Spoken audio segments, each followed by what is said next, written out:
Welcome to the Matt Waller Podcast, sponsored by NewRoad Capital Partners, where we look at success at the intersection of technology, logistics, supply chain, retail, and CPG, which we also call the retail value chain. Clete Brewer is the founder and managing partner of NewRoad Capital Partners, a private equity firm focused on investing in and scaling companies in the supply chain, logistics, and retail technology sectors. Clete has over 30 years of experience leading and advising high-growth companies. He was previously CEO of Staffmark, a staffing company he took public in 1996 and grew to over $1.2 billion in revenue. He also served as president of Sport Clips from 2002 to 2010, growing the company from 42 to over 720 stores.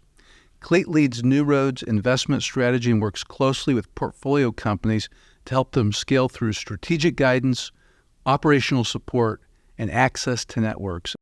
I want to clarify that this podcast is distinct from my responsibilities as a professor in the Sam M. Walton College of Business. Nonetheless, it aligns with my aspiration to provide practical insights to professionals in business by showcasing companies and people that can enhance your ability to manage, lead, strategize, and market effectively in the retail value chain. Before we dive into today's exciting episode, I'd like to take a moment to express my deepest gratitude to our founding sponsor, NewRoad Capital Partners. NewRoad Capital Partners invests in proven and innovative technologies, products, and services that serve existing and unmet needs in the marketplace. NewRoad partners with growth-oriented companies in supply chain and logistics and innovative consumer companies. As experienced entrepreneurs and operators, the NewRoad team prides itself on the high level of collaboration it brings to each of its investments. NewRoad's team of investment professionals and operating partners have deep, relevant investing and operating experience, including significant experience leading large divisions of enterprise companies and building businesses from scale to concept to realization. To learn more, visit newroadcp.com. I also want to disclose that I'm an advisor to NewRoad. I would like to take this moment to recognize podcastvideos.com for being our provider of podcasts. Their mission is simple: to streamline the process of creating podcast videos.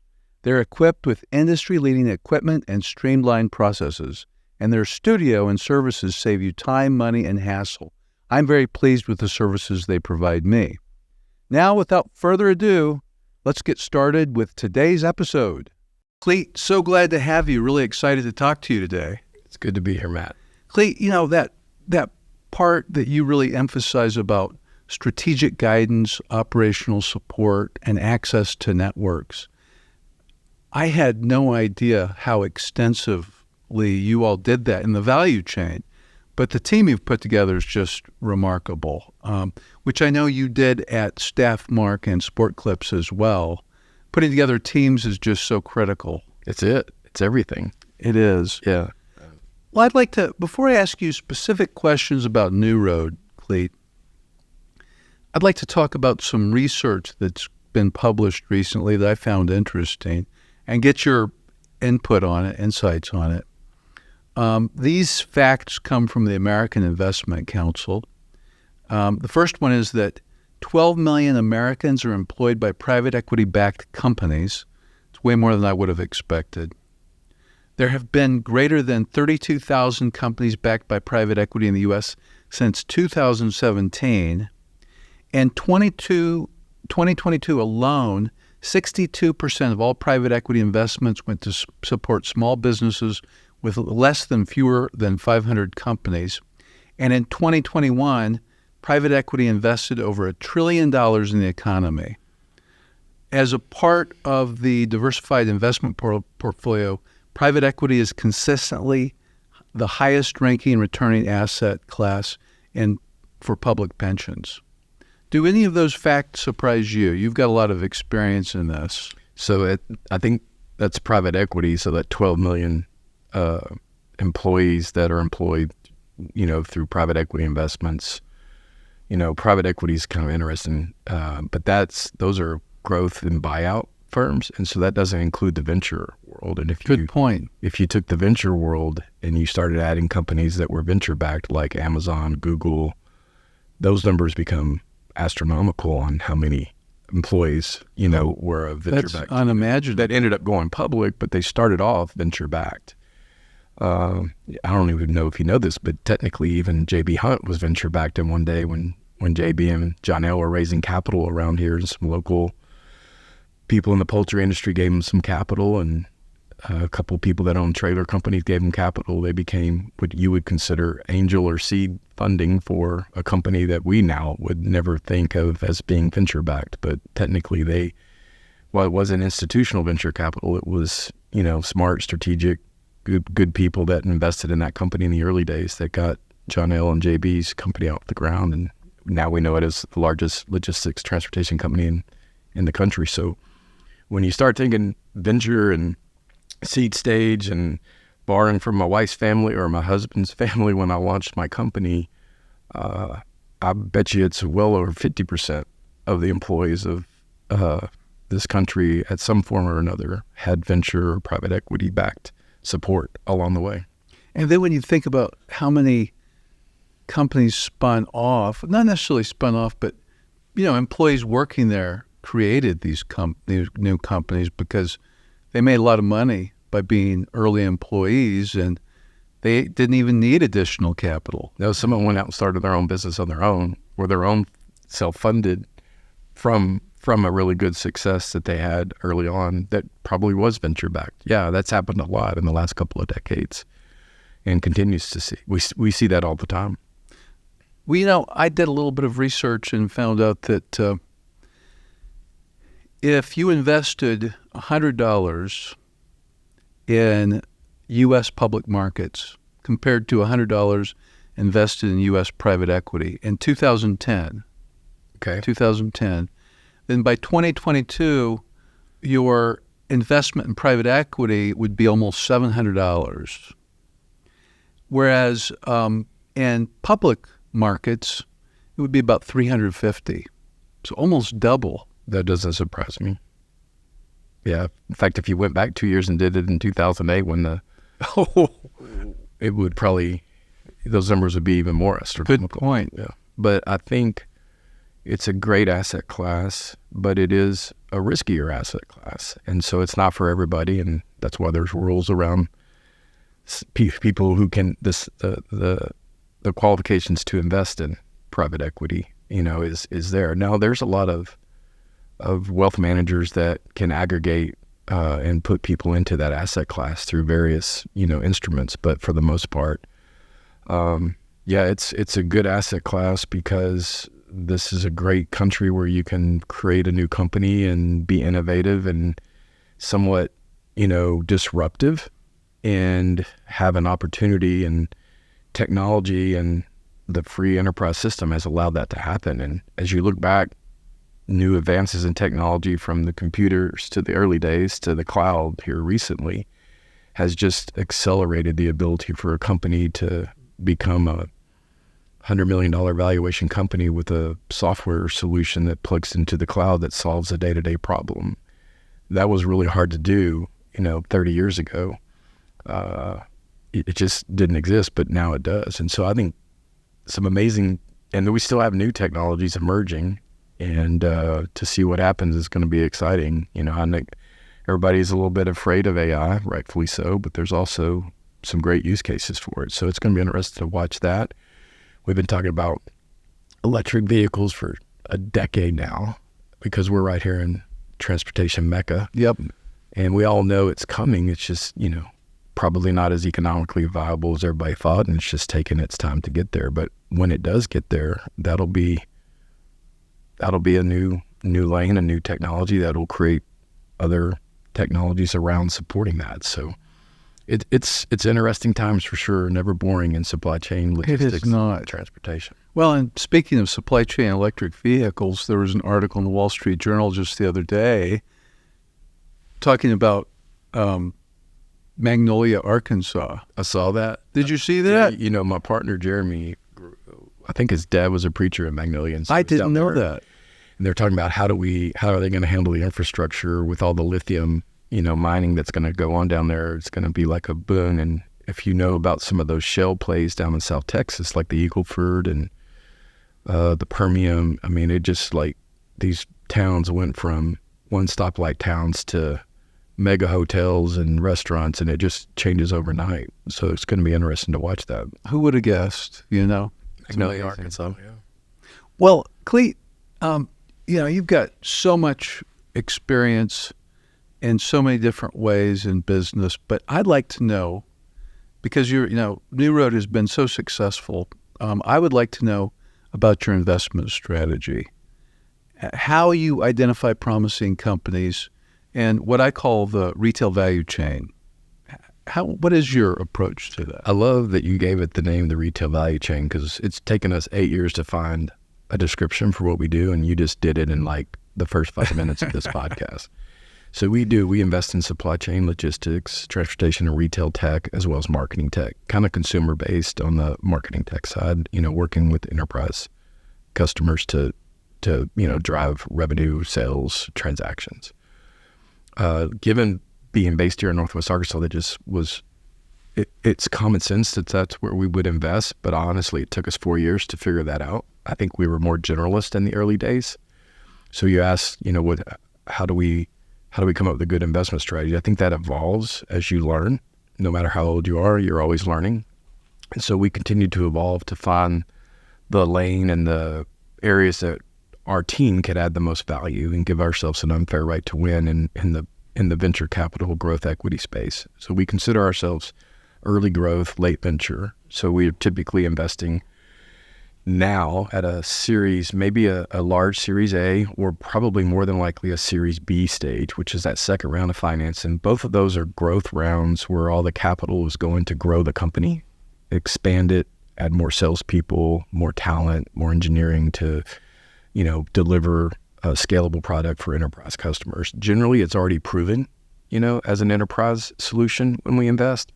And generally with our network, we can leverage that and help those companies grow probably faster than they would without that network that we have. So when we started, we were earlier stage and we took a little bit more risk. And in the earlier stage companies, what we found was a lot of the operating talent that we have, like the former CEO of logistics for Walmart, a CTO or senior VP of IT from JB Hunt, CIO from Family Dollar, CEO for Starcom, they're now retired and helping us grow, where they can, and the president of General Mills Snacks, right? You've met Michelle. They can really help a company once they've kind of gotten some scale. Subscale's a lot harder for us to really, open that network up. They're not really ready. So we're looking for companies that are kind of really ready to accelerate that growth. We kind of call it tipping point investing. They're at that tipping point where they maybe have one enterprise customer or two, and they're now ready to have 20 to 30. And we can help them accelerate that. So we now invest at that stage. And when we underwrite, we're looking for CEOs that have put a really great team around themselves. Humble is a really key characteristic that we look for. Always willing to learn, but also people that want that accountability and ownership of their brand, of their product, of their go-to-market. Because the last thing we want is to have heavy hands involved in a company. We want to be there to kind of just help them on growth and acceleration, and be able to help that founder with, hey, when things get tough, we've been there before, and here's the things we did.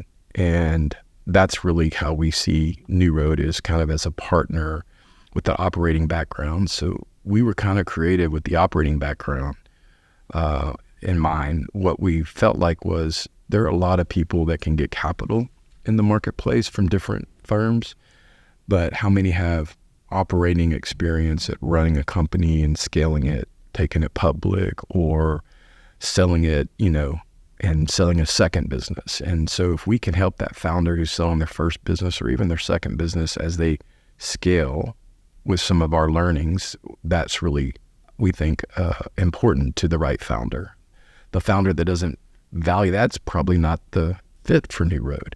And then I think on the operating partner side, we leverage operating partners such as yourself now to really use that network that they have. I mean, you know more CEOs of CPG firms than I'll ever know in my lifetime. And that's an amazing, and you're part of this team. And so we have 7 other people like that.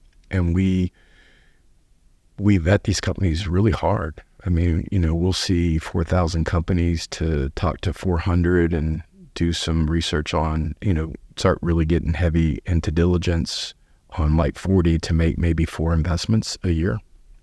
That's a aggressive year. It could be 2 or 3. And so by the time we curated that and used the operating partners in that screening process, many of them early, some of the operating partners bring those companies to us because they see it solving a need that they had back in their operating days. That's our unfair right to try to find the best companies and then try to help those companies post-investment. And then, you still have to be number one thing is a good steward for your investors' capital and make sure that you structure that investment appropriately to how the market is. And so those are the things that we do at NewRoad, and obviously honored to have an amazing team, both on the investment team, but on the operating partner side. We kind of call that our secret sauce. You saw it, right? When we first talked. And oh yeah, well, I mean, of course, as you were building I've been following NewRoad from the beginning, and I would see who you would bring on, including students, even interns. You somehow were able to find the best, bring them on board. But then the operating partners, I mean, for example, like Chris Soltemeyer, having been executive vice president of supply chain for Walmart, he's overseen and managed and led the largest supply chain operation in the world. Yeah, 240,000 employees. Yeah, and he did it with great success. When you look at the numbers, he was extremely successful at reducing transportation costs, increasing on-time and customer service, reducing inventory carrying costs. It's just remarkable. But one thing I met Chris when I was a new faculty member here back in 1994, and he was head of replenishment for Sam's Club. And he eventually brought me on to do some exec ed for them and replenishment and forecasting in those early years. But one thing I noticed about him, he was really good. He was very thoughtful, logical and deductive. You could see it in his thought process. But I've noticed you brought on people like that. I mean, you do have the who's who in logistics and supply chain, no question, but not just based on their title or name. These are people that have high integrity. Yeah. Well, we have a no asshole policy. I don't know if I can say that on a podcast. That's number one. I mean, we've all worked in careers over time. I'm sure it happens in a university system as well. And life's too short. And so Doug Dane was one of our original partners. Doug was the chief merchandising officer, started off in pharmacy, worked his way up, eventually became the chief merchant at a time when Walmart decided to get into grocery and combine it into the supercenter concept. And what an experience that must have been. Probably one of the most unique experiences anybody could have, right? I would imagine. He was right in the thick of it. And, that mentality there, do what you're big enough to do. And he's one of those guys that was able to do that. So Jeremy and Doug had known each other from their days at Walmart. And so when Jeremy and I came up with the NewRoad idea, we met with Doug and thought he was retired. And he kind of created the operating partner model. He gave us part of his time, still wanted to be retired, because most folks in those roles, including yourself, right? 30 years and with a Fortune 500 or Fortune 1 company, whatever you want to call it, is, in human years could be 60, right? We sometimes joke, but so they now have a balance in their life, but they still get to spend 25 to 50% of their time with us, helping us find great companies, helping us grow those companies. And I think they enjoy that. I think they have a lot to give. they're my age for the most part, which I feel like we still got a ways to go here. Yeah. And so, we've been blessed with really good people that help us find great companies and the talent. You know, Doug kind of introduced us to Chris, right? Chris has introduced us to Gary Adams and people like Tracy Rosser, and we just kind of continue to Great people. find people in that space and others that I'm still talking to today. And what's good is by Chris being here for so long, and Tracy Black, who's now my partner, who came from JB Hunt. I think you introduced Tracy and I. I did, yeah. So we brought Tracy and Chris on together, and what they do is they've reached out and see where there's needs, and hey, it'd be really great to have this kind of person as an operating partner. And so that's how we found Josh Jewett, who was the chief information officer at Family Dollar Tree, and merged those two companies together as the CIO, as a matter of fact. And so, you know, Michelle, who was the former president of General Mills Snacks and has amazing experience. I asked her, because, I had never met her until we had that dinner recently. And I said, how did you get connected to NewRoad? Because you hadn't told me about the story. She said, well, I started looking. I wanted to work for a alternative investment firm that would really fit my values and my strengths. And I guess she talked to you, and she reached out to me on LinkedIn. Yeah, so it was. And I actually thought, it's like, is this a joke? Somebody's playing on me, Michelle. So I called her, and we connected and hit it off. And yeah, I mean, she ran the Mills division. She ran snacks. She bought, in the old days, Lar-Bar, Annie's, Planet Foods, and I mean, just an amazing. She's an amazing woman. Very talented, and she's on two of our boards, and I think those CEOs are very lucky every day. Gosh. Yeah. Well, that is so unusual, because a lot of times you don't have someone just reach out to you like that. It's through a connection. Yeah. That was really, I think people who, and we've had a lot reach out. It's just Michelle's the only one that we brought on, but we have others have reached out, but she was just very unique, kind of unicorn. And you could see it. And so that's what we look for. I mean, I think everybody should look for that. When I sat next to Michelle at dinner, I'm glad I got to, I realized, yes, she meets the values of NewRoad. But it says a lot about her that she was able to figure that out. I mean, that's not easy to do in a short period of time. Yeah, I think we're genuine. I mean, humility, Doug Dane would whack me in the head if we ever were anything but humble. And that's a part of our DNA. Do your best and treat others the way you want to be treated. And kind of that entrepreneurial spirit, we want to unleash it. We were blessed to grow up in Northwest Arkansas. I was born in Fayetteville. And so when I came back to school here in the early 80s, Walmart, JB Hunt, Tyson Foods, Simmons, George's, Hudson's, there was just a lot of entrepreneurship around.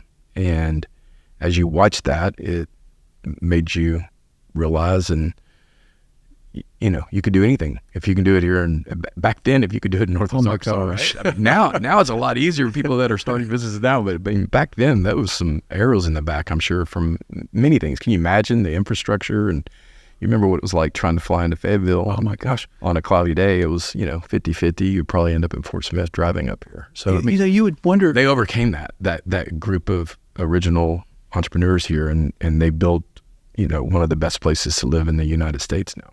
And it's interesting too, because you would think, well, we don't have, especially back then, we didn't have good transportation infrastructure or warehousing infrastructure. No. And yet, some of the powerhouses of supply chain logistics grew out of here. I mean Tyson. A G2 for some of those companies are the ones that thought that through. The G2, Generation 2, thought through that and realized we need better infrastructure. We got to do these things. Thank goodness.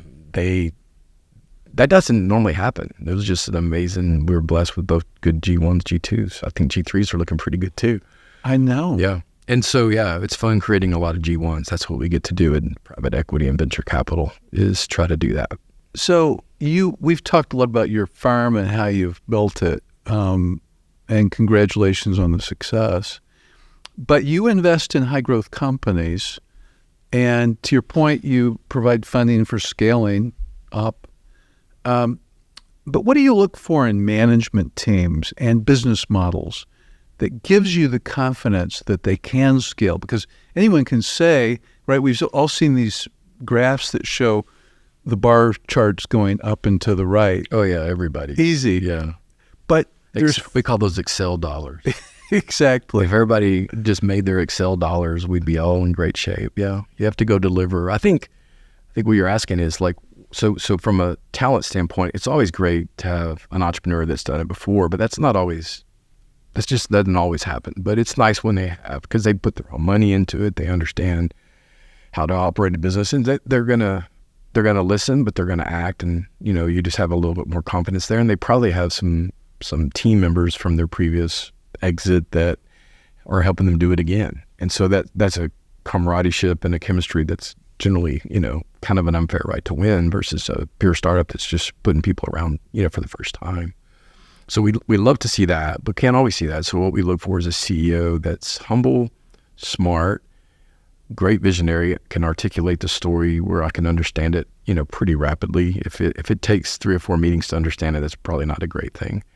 And then can they just really put people around them better than them? I think the best CEOs do that. They just hire amazing talent, let them do their work. So when we see a team, if we see, some key leaders of that team that are, good, but maybe won't get them to where they need to go, we take that in consideration, and sometimes that can affect whether or not we invest. But we don't expect everybody to have the top 4 or 5 execs that are going to take them all the way to an IPO, but we want them to have the top 4 or 5 exec team members that can aspire the others to grow and triple, quadruple the business from the time we invest. Because that next stage, that can happen over time. And I did that with people who were my CFOs that ended up being a controller by the time we were public, and still stayed and were very loyal and excited about, what we did. And so we look for people that are building teams like that. And then the go-to-market is so important. Does it resonate? Is it too complex of a sales cycle? Is it too long of a sales cycle? Those are things that you have to measure, and over time you learn where to avoid those long sales cycles or complex sales, and try to find things that are able to scale. Now, we don't run from complex sales. Especially if they have large revenues attached to those complex sales, and a moat when you deliver them. We get excited about that too. So a moat that's complex but very sticky, where the client is you're really key and critical to their day-to-day operations, and they don't want to unplug you because you're their unfair right to win. Those are the ones we aspire to try to find. Talking about a short sales cycle, of course, one key part of that is having a focused solution. So many companies out there try to solve everything under the sun. And I mean, a lot of times I read websites and I'm thinking, what does this company actually do? Yeah. Like meeting a $10 million CPG company that has 28 SKUs, right? Exactly. And you're like, okay, wait a minute, this is not going to ever work. Yeah. Focus is important. I got a little bit of ADD myself, but focus is really important. So I'm looking for CEOs or the co-founder. One of them's got to be really focused. So a lot of times we have 2 co-founders, a tech and a CEO, or, it could be 2 techs, and they're looking for that president, chief operating officer. And so we do leverage our network to help companies. And sometimes we'll meet a company that has a couple of holes on the management team. We'll give them advice. We may even connect them to some people. And then a year later, when they're ready to raise their next round, we have led those rounds before, after kind of nurturing them a little bit, making a few connections and watching them perform.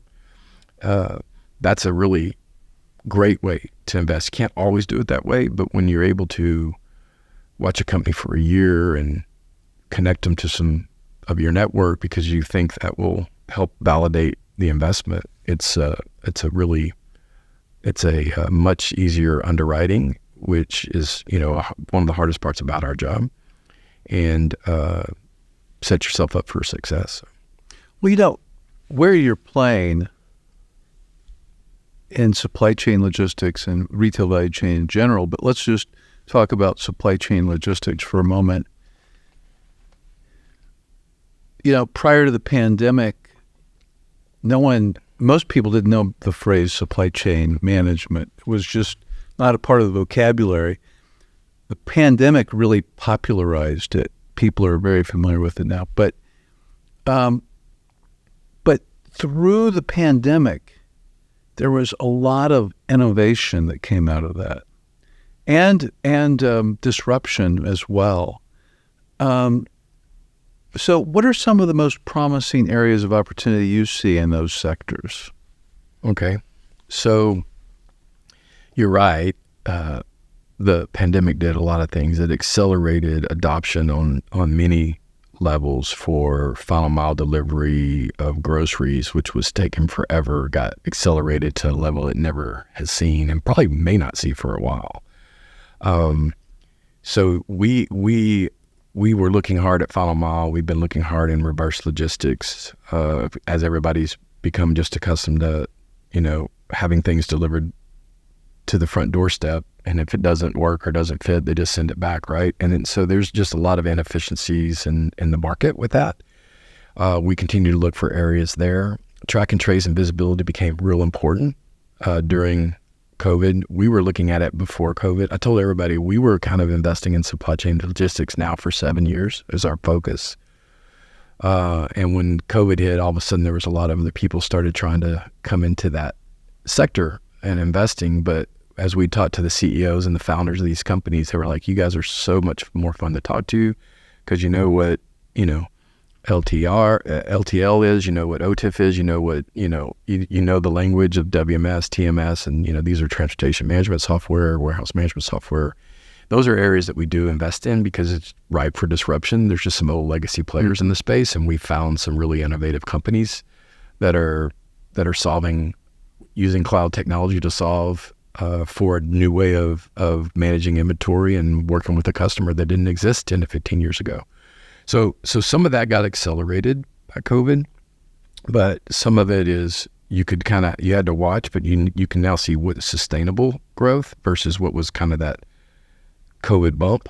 And so that was a lot of reasons why many of us kind of paused on some of these companies that had these crazy growth numbers, particularly in the consumer side. Anybody delivering food, alcohol, had these incredible numbers during the pandemic. And you knew that wasn't going to be sustainable. So I think it was really hard for them. It wasn't hard for them to get attention and raise capital, but it was hard to underwrite it too, because you didn't really know where it was going to go as things came back to normal and people were going back to restaurants and people were doing their own grocery shopping. So it's been an interesting time, but it definitely pushed forward a lot of technologies.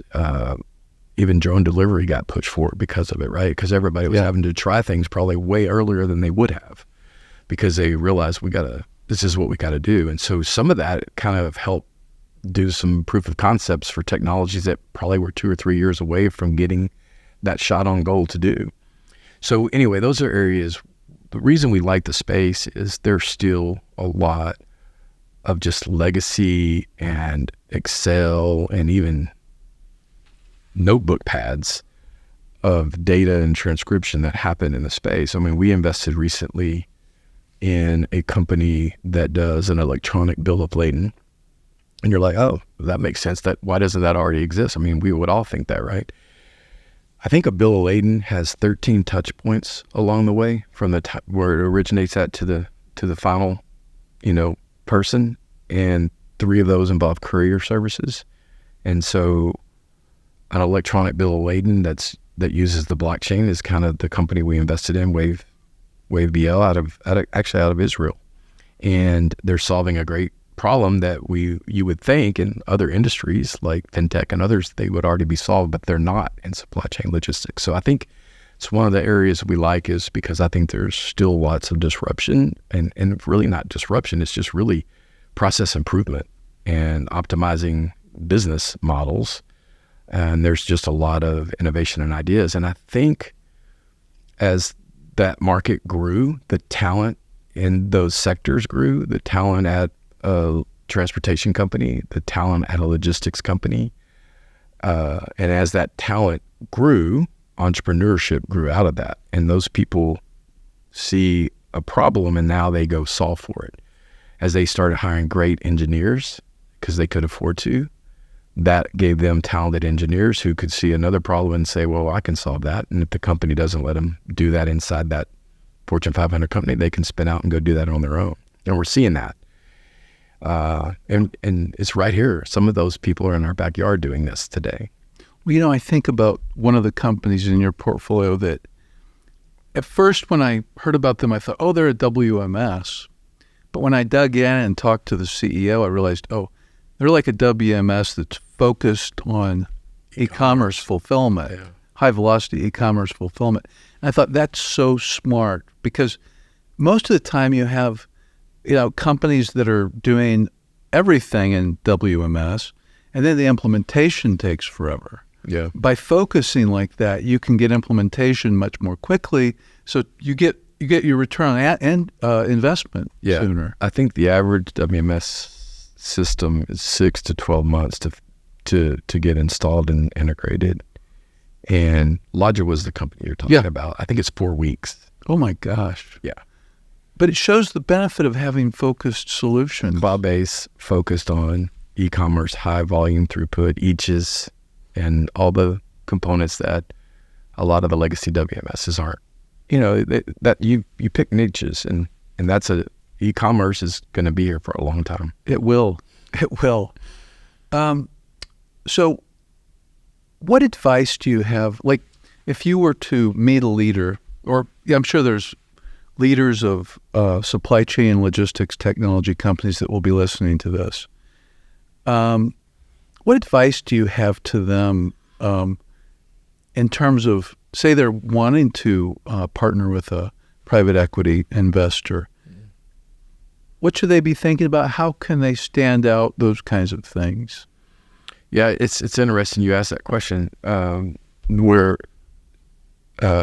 we have some strategic investors, and they're actually it's a great thing to have. I think my suggestion is not to dabble in it. You either do it or you don't.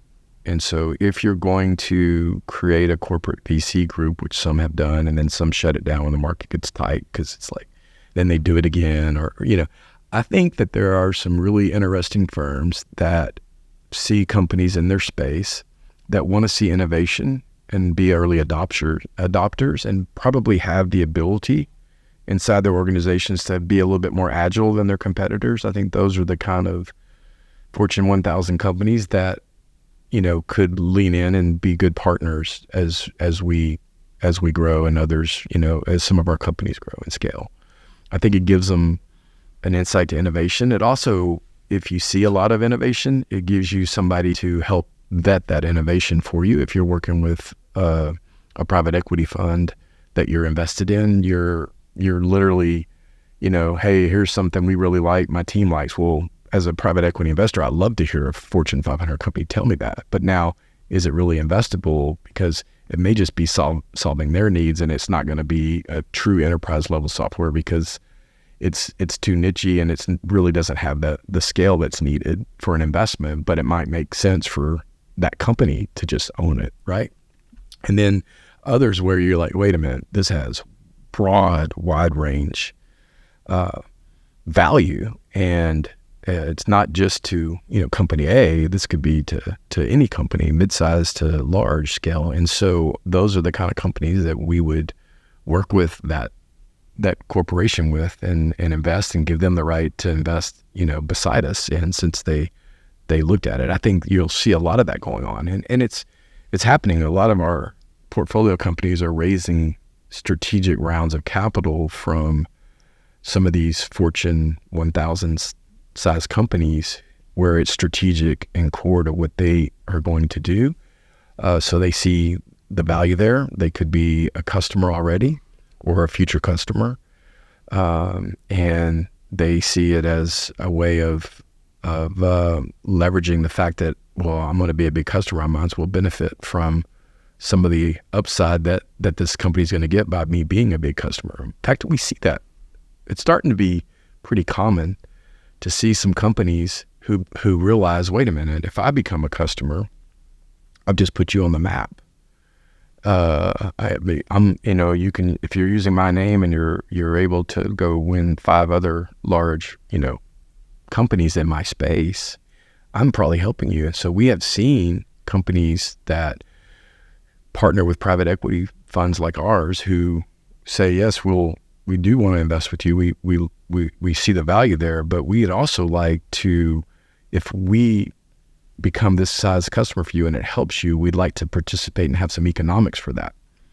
And so we've seen that where they're asking for warrants or some opportunities as they scale, which is great for their shareholders, and it's great for them as their stewards of their own business, and it's great for the small company that finally gets to land that large enterprise customer. And I think it's a win-win. Private equity likes it too, because you're only giving them warrants if they hit certain targets. And so it's a world where the retail investor and the private equity investor and all the employees of those organizations, they all win in that situation.